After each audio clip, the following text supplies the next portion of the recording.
好的，来看一下啊，这个怎么刚才还有那个这个东西啊，这个就比较皮。来看看现在视频开始了，这边是咱们这次给大家伙做的是《战国传承3》啊，《战国传承3》轻版出版啊，轻版出33分钟啊，33分钟多33秒吧啊。然后这么一个视频，咱们现在选的是影联啊，很多人可能对这个游戏不太了解，我再次给大伙解释一下。战国传承呢是讲的日本战国时期的这个故事背景，但是你可以看到，在这个游戏当中呢，咱们有很多现代的元素啊，这个大家伙都知道，战国传承。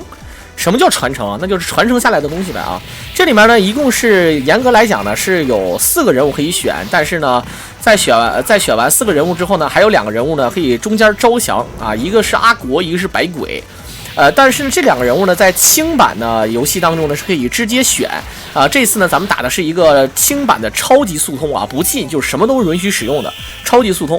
啊，什么都允许用的。然后这个的话，大家伙儿可以看到啊，前面几关呢都比较入门关。这个游戏啊，入门相当的难。很多人认为说小狼你吹牛逼啊，这游戏看起来好简单，你看它无限连击，你玩你就知道了啊。但是呢，玩进去之后呢啊，这个就感觉比较简单了啊。然后呢，你在大神和高手面前又存在一个难度啊，就是你可以是高手，你可以一命通关，但是大神怎么去速通，怎么去打，那就更值得难受了。包括呢，还有很多近的玩法。那对于大神来说呢，他打得更变态一些。这次呢，咱们的这个操作者呢是这个 ID 为安乐世界，他的网名叫盖聂啊，聂耳的聂啊，然后他的名字叫安乐世界，打的这么一个视频啊，他的平台 ID 啊，这个等级非常高，141级的 ID 啊，相当于这个每次玩个游戏就有100来个币啊，傍身啊，这个就非常赖了啊。好了，看看。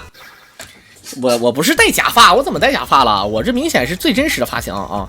影联呢是这个游戏的绝对男主之一，但是呢，咱们很多人都喜欢用老金啊。老金是一个学忍术的外国人啊，也是这个咱们管他叫老金啊。老金的那个人物呢，说句实话啊，是比较适合咱们很多高手的那个玩法的。很多人说，到底那隐藏人物那个阿国和百鬼厉不厉害？我个人觉得吧，在高手面前每个人都很厉害，但是呢，分打不同的区域。你比如说，你像打速通的话呢，咱们用这安乐世界的它的玩法呢，就是用影联来打速通。影联来打速通呢，咱们是你可以看到轻版，咱们上来呢是各种这个放影，用影来打这个伤害。这个游戏呢，它的这个连击数越高呢，伤害越高啊。大家伙可能不太了解啊，连击数越高呢，伤害越狠啊。这个就是大家伙了解就好了。打 BOSS 也是一样的。打 BOSS 最开始你看打他的血不多，但是越打越狠。技能方面上呢，有这个下 AAC， 咱们正常的是有一个轻攻击，一个重攻击，一个跳，还有一个放宝。放宝的话，你可以看到呢，有雷，有这个飞镖，还有手里剑。手里剑呢，在火影忍者里面，咱们可以管它叫苦无啊。苦无的话呢，就是有的人呢不仅是拿来当飞镖使用，还可以直接拿来当那个直接型武器，像那个 Naruto 啊，就是鸣人，也可以拿这个苦无来当直接武器。这个技能呢，应该我认为是这个游戏当中啊比较好的道具了。它这个道具牛在哪儿呢？就是说可以穿透啊，可以穿透，打人不倒可以穿透，这样的话最多可以攒9发。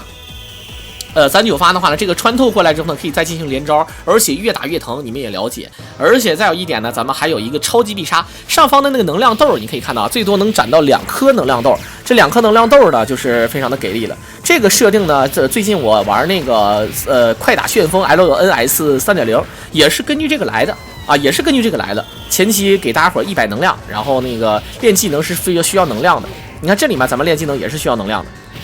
第一个 BOSS 呢，就是这个阿国，可以看到，连技的话呢，只要在一定时间内啊，在那个能量管没消失之前，咱们一直在连的话就可以。咱们每次呢打到一定程度上呢，就利用一个大跳走，或者说利用这个技能再连击。刚才呢，咱们为了打速通啊，你可以看到啊，咱们的这个阿国的血量是非常多，版本啊确实是非常难。咱们玩的是困难难度的轻版初代啊，轻出版啊，人家就轻出版，这个就。好了，顶过来一条，跳过来逆向，1、2、3、4，还有最后的1管半血。好的，还有最后的1管血，连击还有下来，好的，直接干死。可以的啊。轻版是什么意思呢？大家伙可能不太了解，轻版其实就是改版啊。好多你看合金弹头轻版啊，合金弹头3轻版，合金弹头叉轻版。这个轻啊，你可以把它当做一个就是改版啊，就是改版。这个比原作呢肯定是要变态一点。然后呢可以看到咱们把阿国打败了之后呢，放他走了。然后呢再打这个意大利啊，意大利。这个意大利呢，这边呢就是正常招降的话就是百鬼，中国的话呢就是一个就没有招降的人物啊。中国的这个 BOSS 呢是一个类似于像兵马俑一样的 BOSS 啊，也是一个比较囤的 BOSS 啊。正常的你有本事你就研发一个新的人物，然后把中国这个地方也对吧，你也招降一个武将。结果这把这个黑中国是这个游戏当中最简单的关，没有之一啊，最简单的关。好了，看看。小狼，你解说能很棒，为什么不去试试央视节目呢？我操，大哥，你开玩笑呢，大哥，你这央视的话，你想进那难的要死啊！再说了啊，你像我这样的去了，那真的就是，我估计是天天给人买盒饭的那种，大概是这个意思。留了9个手里剑，这个手里剑呢，其实到该用的时候呢，也绝对是有用的啊，非常的给力啊！跳起来，然后还有一个动画，你看。这个就是告诉你这个楼有多高啊！来看看，黑撒狠爆反讽，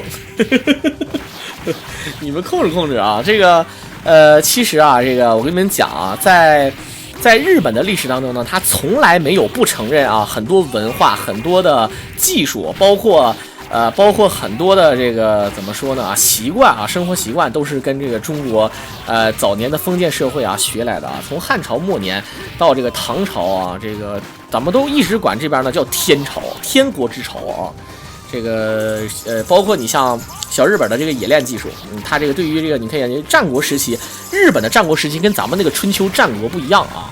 春秋战国呢，其实咱们那个时期呢，讲究的是周朝啊，周朝的时候呢，这个春秋五霸、战国七雄，而日本的战国那是相当于就是50来个村落啊，50来个小村部落，然后呢开始就是看看谁牛逼啊，就是在天皇大神的领导之下啊，这个天皇是个懒子啊，然后呢我们一起去打，最后胜出的人是谁呢啊？就是大家伙都知道，最开始呢。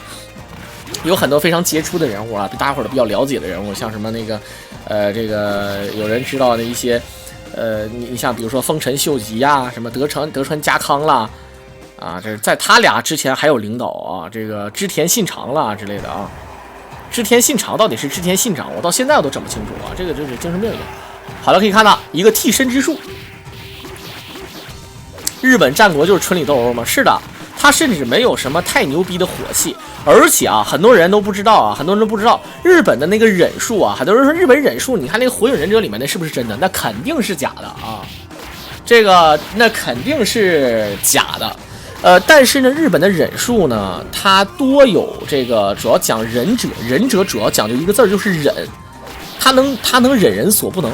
然后呢，忍到一定程度上呢，它可以实现暗杀呀，啊等等。这个日本的忍术呢，基本上包括女忍者也有，它可以用各种各样的方法，各种各样的方法去杀死一个人，比如说下毒啊，比如说这个利器刺死了等等啊。女人杀人在那个社会也是非常简单，因为大家伙都知道食色性也。有很多的这个统治者呢，在保暖之后呢，肯定会私淫欲。那咱们大伙看过一个电影叫《赤裸特工》。赤裸特工里面啊，就讲这个当年啊，就是这个 M 夫人啊，她就训练了一批女性的这个格斗家，然后呢层层筛选，最后呢选出一个啊，这个人呢就教你各种格斗技巧啊，各种怎么美色诱惑，再加上啊怎么样，最后呢咱们可以看到啊，这最后选出了3个啊，也是后来呢发生了很多故事。这个电影大家伙都看过啊，我就不多说了啊。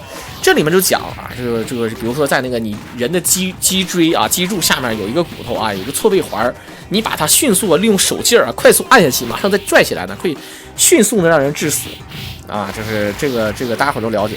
其实呢，就是相对于这种杀人方式呢，都是还算是比较低级的，有各种下毒啦、发簪啦，啊，就甚至是就是他用自己的手指甲啊都能杀人，啊，不要小看这个人体的任何的一个部位啊，确实很厉害。而这个忍者呢，讲到这儿呢，你会发现啊，忍者的起源之术呢，你会发现有很多这个他的这个忍术方法，包括一些这个形式啊，包括各种他什么火遁啊、水遁这些东西呢，土遁都是根据咱们这个神通术而来的。而神通术呢，很多人说神通术是啥？神通术呢，就是咱们中国比较早期的这么一个相当于一种就是暗杀术啊，一种就是变魔术啊，包括魔术也有。这个神通术呢，代表人物呢就是左慈啊，大卫左慈菲尔，在三国时期啊，大伙儿比较了解啊。这个左慈呢，曾经不止一次啊，这个戏耍这个曹操啊，这包括用橘子戏耍曹操等等。这个后来呢，左慈也是这个有很多这个相当于这个忍术的感觉啊，你们懂就好。有一个电影好像叫什么什么忍者啊，我解说过这个电影啊，忍者之神还不是什么的啊，讲这个神通术的起源。好了，可以看到现在来打这个百鬼，连技一直在，可以看到啊，这个伤害非常的高。好了，跳过来，每次打完之后呢 ，BOSS 都会强反。他强反的时候呢，咱们进行这个进行输出；强反的时候，咱们跳到他背后再进行打。这个就是高手跟咱们菜鸟的区别。咱们总以为要把人打倒了之后再去打，或者打着，哎，为什么他会打我？他会算到我攻击到什么几个段位的情况下，这个 BOSS 会反击。好了，百鬼呢又是被招降啊。百鬼又是被招降，其实呢现在还没有投降，他们两个呢只不过是觉得咱们这个团队挺好的，然后呢在最后呢咱们被抓的过程当中的时候呢，这个中国啊被抓的时候呢，这个被一帮人围殴，然后他俩呢过来救，然后百鬼练了个必杀，全屏必杀救了一下。最后呢组成了一个6人组啊，这里面有金刚、有影莲、有老金，还有一个红啊，又是一个小女孩啊，红，再加上阿国和百鬼啊，这些人物我都解说过，就是一命通关啊，包括轻版。游戏呢，说句实在话，你看起来没多难，那实际上你要玩，你们不服现在就打开这个模拟器，或者说打开平台，选择《战国传承3》，然后你不用，你选一个普通难度的，你玩一下你就知道啊，这个游戏真心是上手太难了啊。好了，可以看到，当然呢，我那个时候玩怎么玩呢？把自己调成无限气儿哈，我调成无限气儿那么去玩，当然呢，那个确实是赖啊，你调成无限气儿还玩什么呢？对不对？好了，看看，忍术来源于中国古代的神通术啊。其实怎么说呢？你看啊，咱们还有一个电影，我不知道大伙看没看过一个电影，那个电影呢叫《剑雨》。我认为啊，当年上映的时候呢，没有什么好的票房，但是呢，《剑雨》那个电影呢，是我印象非常深的一个电影，它真的是把当时那个武侠的氛围啊讲得非常清楚啊。《剑雨》那个电影推荐大家伙去看一下啊，这个这个杨紫琼主演啊，好像是她的老公好像是个外国人演的啊，就后来那个整完容之后那个，剧透的话没什么意思啊，但那里面也讲，就是里面有一个人叫彩戏师，里面有个人叫彩戏师，专门讲这个变戏法。其实呢，你看那个转轮王最后说那句话对啊，你要么你就变戏法，要么你就练武功，你把他们混为一谈啊，对吧？就不是职业的，对吧？职业的这个武士，你也不是职业的变魔术的啊，你总就是不太一样。那里面那个彩气师不就是吗？这个神仙锁可以直接往天上撇一个绳子，然后飞上天就没了。这就是这个，你不要以为这是平白乱编的啊！这个在咱们古善本一些这个记载当中啊，有其人可以达到这个东西。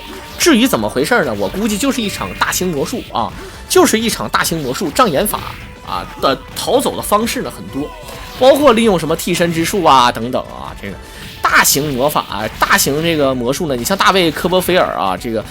你看啊，很多人说有解密的，那很多人说有解密的，有没有解密的？但是你解密的那些东西呢，大伙儿都是比较简单的，没解密的呢，都是啊，咱们这些我跟你讲啊，但凡是那个魔术师，他的团队是铁打的团队，他都签约的啊，基本上都是家族内部人，我不会把自己的我这个手法，我这个东西啊，我告诉你秘诀在哪儿，我不会告诉别人的，我就是死我死那天也不能说啊，知道吧？所以说。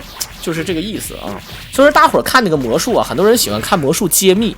其实魔术呢，大伙儿我告诉你了，魔术是什么？魔术就是假的，不是真正的法术。但是呢，你既然你知道它是假的，那你就看一看乐呵，你觉得哎呀很神奇就好了。如果有同行想要把这东西揭穿，这到底是怎么回事啊？这怎么骗人？没有意义。本身魔术嘛，就是骗人，他就是用障眼法，用你对吧？用一些小技巧来骗你，让你达到觉得不可思议的，那就是骗你。那你非得问怎么回事，一下把人饭碗给砸了，那就不好了，对不对？是吧？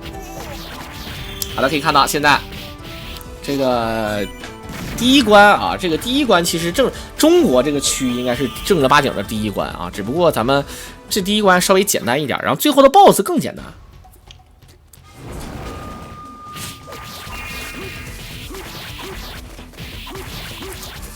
你们看那个三仙归洞是吧？有一种魔术叫做什么呢？有一种魔术叫做这个大型魔术啊，有一种魔术叫近景魔术啊，还有一种就是普通的什么大变活人啊，那都是有套路的，那现在随便都可以解密的。但是有很多的近景魔术，比如说像三仙归洞等等，这些都是靠手法啊，一些心理术。没发现魔术师非常的健谈，愿意跟你唠嗑。为什么要跟你唠嗑呢？他要分散你的注意力，而且他要通过语言呢，把你带入到这个境界当中。他强行的给你洗脑，让你觉得这个东西是真的。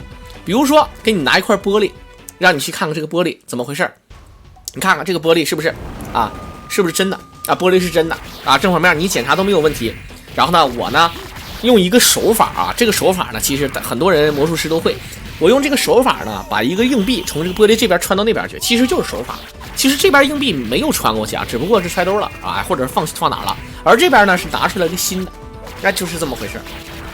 魔术嘛，对吧？有的时候魔术还是需要托的啊，对吧？还是要托的，你要打好招呼的。魔术就是这样的。然后呢，他拿这块玻璃告诉你没有问题，他又拿出另一块大玻璃，他要表演真人从这个玻璃后面穿过去。这个时候呢，他穿过来，你会觉得，哎呀，玻璃都是透的。其实他就给你洗脑了，因为第一块玻璃呢，它不是透的啊，它确实是真玻璃。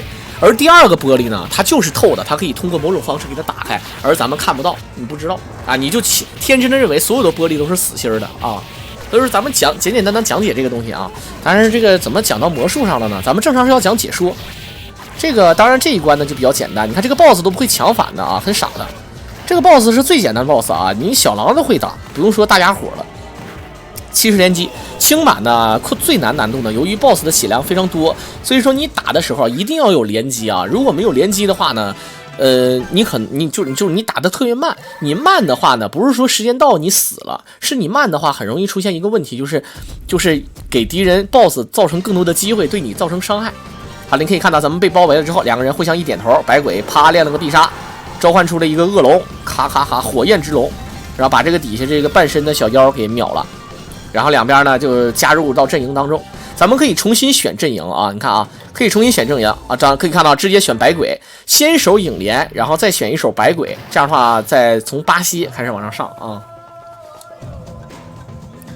直接开花就完了啊。你那都是简单的魔术，最难的是预言。我跟你说，不用最难的是什么啊？我跟你讲，魔术这个东西呢，它不是说预不预言的问题。你说的，你比如说你像现在啊，就是我跟你说一个非常不是魔术的魔术啊，我跟你们讲一个事儿啊，就好比什么呢？我跟你们讲，比如说亚洲杯，现在亚洲杯正给这打的嘛啊，亚洲杯从亚洲杯一开始啊，他从大数据那里呢买到了像你这个喜欢足球的人，他知道你喜欢足球，也同时又知道你喜欢买足彩，喜欢买彩票啊，知道什么意思吧啊？然后呢，他会告诉你呢啊，他会告诉你我这个。比如说今天，假设今天澳大利亚啊和中国，假设今天这场比赛，我告诉你，今天澳大利亚会赢啊，这个来买这个足彩啊，就是你可以买它赢。然后呢，然后你会发现，哎，他说的对了，这时候你会觉得那就不是他赢就是他输呗。然后呢，第二天呢，他又说，你看啊，今天晚上韩国跟日本啊，日本赢。这回你就该纳闷了，你说这不能吧？啊，你没发现他又对了？啊，甚至呢，他还会告诉你比分是多少啊，就是怎么回事啊？他赢了之后怎么个赢法啊？就告诉你。然后第三天，他又说对了。你这样的话，你深信不疑，你会发现哇，这太准了啊！这个，他肯定是有内幕，他肯定是他妈的，他不是预言，他肯定是那个买到内幕了啊！肯定是他盘外地就黑道盘口什么的，他就听信这个。第四天他说你要买。你要买呢，你听我的啊，你给我钱，你给我钱，我卖给你那个真实的东西啊，因为我这边是内部的啊，彩票站内部的，我自己不能买，但是呢，我让你买，你先把钱发给我。有很多人就深受骗局，因为他确实是对了，而且是提前预言呢，告诉你就是就是赢了吗？你怎么办？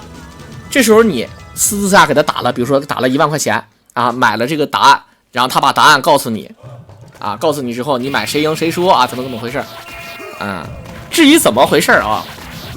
答案怎么跟你讲啊？答案是什么呢？很多人说到底那这个就是骗局呗。这个，他既然管你要钱，要骗你钱，那这个骗局的原理是什么呢？他就是有无限个像你这样的人，比如说我手底下有1万个都是喜欢足球、喜欢买足彩、喜欢赌钱，有1万个人，我给5000个人发他赢，5000个人发他输啊，甚至或者是3000个人发他赢，3000个人发他输，3000个人发他平。啊，淘汰赛最简单啊！淘汰赛的话呢，就是只要发赢和输就行了，因为淘汰赛呢是没有平的，当然也有那个就是90分钟打完了之后啊，平也算平，但是淘汰赛还是点球大战啊，当然这个啊大概是这个意思，但是咱就说这个情况啊，就是那你买吧，就买输赢，我就知道输赢就对了。那么一旦你知道这个事儿，你会发现这3000个人对了吧？3000个人呢，你分别给这1500给他发这个赢，1500给他发这个输。最后总有那么几个人，你3次都是对的啊，甚至是4次对的，5次是对的。那么这几个人呢，你就可以从他手里骗钱了，那就这么简单，是不是？是啊，所以说呢，这个很多，你像比如说预言这个东西，就好比有股市专家，啊，我是股市的，我告诉你啊，这个哪个股票要涨啊，它不是涨就是跌啊。你信他告诉你，你信了，你觉得他是大师，他分析的很有道理，是因为他确实说的是对了。那么他下回说的要是不对呢，没毛病，他肯定说的是对的。为什么呢？他跟这一个圈子，比如说他今天来深圳，跟深圳的所有人，我在深圳呢，我姓吴，叫吴涵啊，我小狼啊，我说这个，比如说这个股票要涨，我跑到上海去呢，我就不叫小狼了啊，我叫小狗，或者我叫小虎。我跟你说啊，这个股票要跌。我肯定是对的，我不是涨就是跌嘛，对吧？我肯定是低，对吧？你这个你到肯定有一批人信我，对不对？你这一下呢，那对吧？你就可以从中是吧？一旦你有了话语权，那赚钱还不来钱不快吗？现实生活中有很多这样的骗局啊，咱们说这个就不是说骗局的事儿了，你没法说，对吧？算命的人，很多人都知道算命其实也不是预言术，很多人说你命不好，我都知道咋回事儿。算命的人呢，他基本上啊，他都是心理学大师啊，有的人还会点医术啊，会点治病，看你怎么回事，看你脸啊，看你这个，比如说你中年男子一上来啊，就看看怎么回事，求什么？中年男子求事业啊，老年人求什么？求儿女，求多寿，求儿女平安。小孩求什么？那就对吧？这生病了，然后求姻缘。他看人看得准，知道吧？他知道你怎么回事。再加上呢，有很多人推荐你来这儿呢，说他准，但是呢，他推荐来的这个人呢，说明他们两个就可能就在你身上就打听清楚到底怎么回事。算命也是这样的，咱不是说咱砸人场子啊，说这个可能有人算命说小狼我是算命的，你这不砸场子吗？但是呢，咱实话实说啊，我又不点名是谁，但是呢，就是这个意思。很多人说我可是小狼，你别不信啊，有的时候你得信命，这个东西吧。这个东西呢，这个世界上有没有造物主，有没有神呢？咱们没法说啊，咱们不能说没有，可能世界上有造物主，但是绝对不是咱们所谓的这个什么玉皇大帝啊、上帝啊、什么耶稣主、阿门什么啥的啊，不是这些。这些呢都是咱们信仰，这信仰呢，我觉得啊，信仰是纯洁的，我不是剥夺大家伙的信仰，但是呢，确实有这个，咱们好好的这个解说游戏怎么变成唠嗑了呢啊？但是可以啊，我以后就可以跟大家伙唠嗑。解说这个游戏呢，咱们多数要讲游戏。不过呢，过程当中呢，你看啊，咱们这个，这呀，等到看到这个视频的人一脸懵逼啊！哎，好了，我压缩好了。哎呀妈，这终于压缩好了！我这个视频2个半小时，压缩了7个小时，我才压缩好啊。好多人嘛，也都是心理暗示和道听途说啊。在这里你们记住啊，真的是这样的。什么叫心理暗示、道听途说呀？对吧？你说啊，真有准的，那就像我说的啊，有各种各样的心理暗示，包括可能你赶上这批人，你被设到什么套，很正常，对吧？这个很正常的啊。这个有很多东西都有托啊，都有托啊，都有，人家魔术也有托。你像董卿，对吧？你这个东西，你人生如戏，就得靠演技啊，演技不好那肯定是不行的。好了，可以看到这个地方百鬼各种练这个小技能，然后用技能来躲这个他的这个这个 BOSS 的反击啊，可以看到非常可以。但是呢，用技能的话咱们也废，现在用 Y 轴来躲。这个 boss 打不了几下就各种这个反击，你可以看到刚才的手里剑在这里呢起到了一个承上启下的作用，可以看到非常的狠。一旦有连击啊，你就会发现啊，只要是连击，你不是从零开始打，伤害就是非常的高啊，确实是非常高的啊。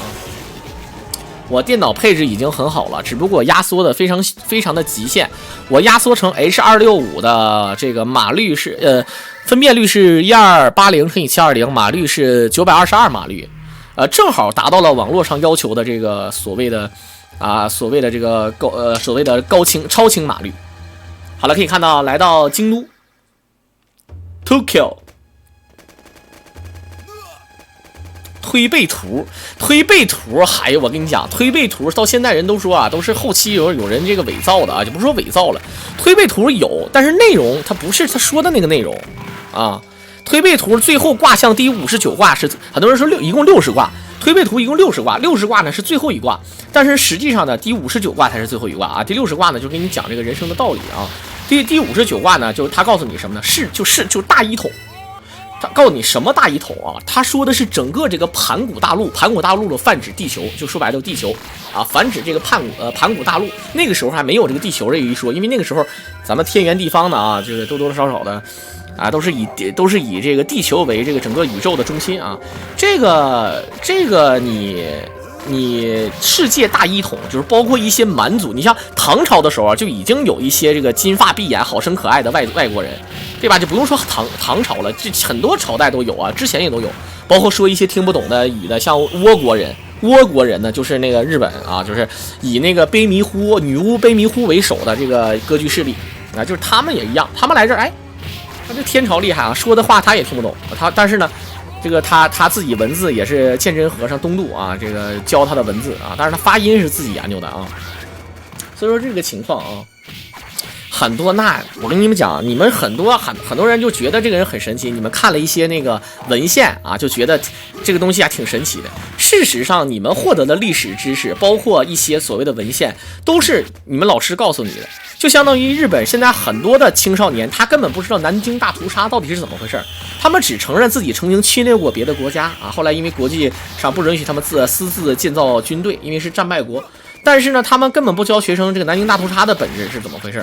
这个地方呢，一定要对吧？民族的这个，对吧？这个自觉性他要说清楚。你像德国人，他就会把自己当年所犯下的错误呢，一一的这个交给自己的学生啊，而且每一年都要这个当美国的这个总理呢，都要这个首相啊，应该叫首相啊，都要这个算是。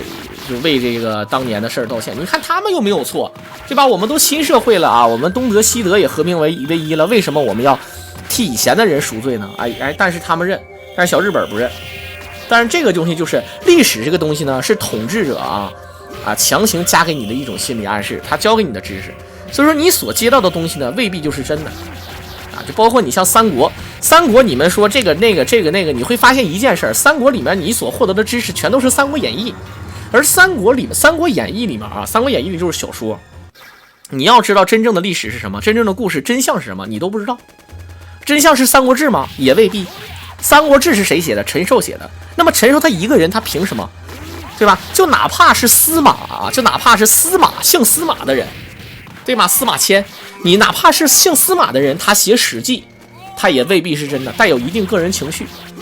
而且有很多人，大家伙都知道啊，你像这个很多受刑的人，他自然会把统治者写的，对吧？非常恶心。但是史官啊，在这个中国历史当中是一个非常伟大的行业，就是他不怕得罪皇帝的，对吧？你牛逼你就把我杀了，我们司马家还有人写，你把我全族杀了也没，我又并没有犯法，因为每一朝代都把这个地方定得非常好。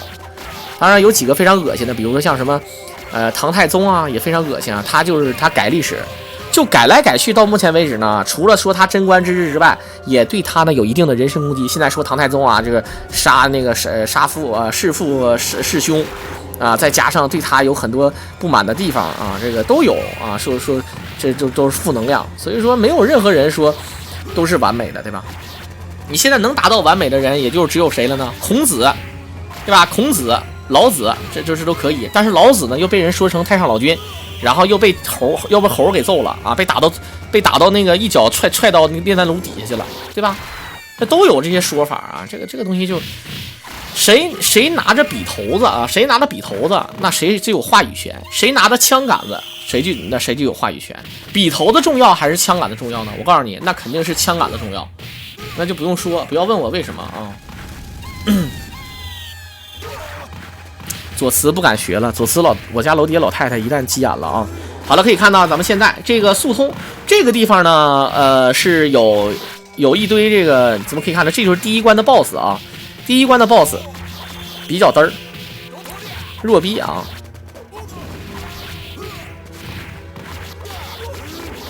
洪老二有啥好说的？论语啊，论语就相当于孔子的微博嘛啊。这个当然，孔子呢，说句实在话啊，这个孔子呢，就是他呢是这个开发了这个儒家思想，而这儒家思想呢，我跟你讲啊，到现在呢，很多人也诟病他啊。我说他没有负面信息，是他没有负面信息，但是呢，他对人生看得很透嘛，也未必尽然。他说的这个儒家思想呢，到现在很多人都觉得，哎呀，现在很多这个中国人有奴性思想。啊，男尊女卑，啊，尊师重道是没有毛病，但是当时有这个统治者啊，什么，比如说啊，皇帝要怎么样啊，这个王要怎么样，对不对啊？现在呢，就多多少少啊，很多人就有点这种感觉啊，当官的啊，必须得坐什么样的轿子，比如说啊，当官的必须要坐什么绿泥大轿，极品官，坐几个人的轿子，8人台的还是几人台的啊？就是吃饭你点几个菜啊，怎么做次，怎么座位，这个是礼仪没毛病。但是呢，养成了一些有一些挺恶心的事儿啊，比如说你像啊甚至有一些什么跟领导吃饭应该怎么排座位，怎么拍马屁，这个东西呢受不受用呢？很实用啊，是咱们年轻人啊想要在这个社会上摸爬滚打呢，实不实用？实用。但是呢，间接的你会感觉到，哎呀，这个人这个等级问题啊，就非常的嘚儿。你像我现在在这儿呢，你会发现有很多人呢，他呢就是怼天怼地怼房管，对吧？他就说啊，房管怎么的，他不敢说的太过格，因为他说太过格了，房管会封他，这个就是房管的权利。但是有人咔一顿骂房管啊，一顿骂房管，就是房管是个傻逼。现在我房间里的房管全是傻逼，他牛，为什么他能骂呢？因为他是小狼。要比如说现在房管，他铁杆护士会，你就是个傻逼，我骂他对吧？他能把我怎么样？你又能把我怎么样呢？对吧？你打我呀，笨蛋，不能吗？对不对？所以说啊，就是那这就是权利了，知道吧？啊，好了，先不扯，来看看最后一关啊，这中间写一个咒啊，这个真是狠那个啊，这个写个愿是吧？这个面具，我前两天看了个电影啊，这个电影呢叫狮求玉啊，叫狮求玉，有前篇跟后篇啊，那个狮求玉那个电影啊。反正是挺狠啊！好了，可以看到最后一关这个 BOSS 连击还有，只要那个能量管在就无所谓啊。房管一会儿急眼了，好了，这个又没有了，他要练全屏，这个就剩下这么一管血啊！看看现在是33分钟多，因为现在呢，咱们是要从落下来开始算，开始算速通，所以说呢，咱们可以看到，等他练这个必杀，现在还长了点血之后，1、2、3、4打回来。好的，一个下上一撩躲一刀，1、2、3、4，好的下上再一撩，直接秒杀。最后告诉我是33.33，好像是33.33开始算啊。这样的话呢，来自于安乐世界打的那么一个轻出版的一个前期影联后期百鬼的这么一个速通视频啊，非常的牛逼啊！这个而且是你也知道轻版和原版还不一样，所以这样的话呢，咱们速通啊表达非常，我感觉非常完美吧。如果再少挨几次揍啊，的话就好了，是这样的。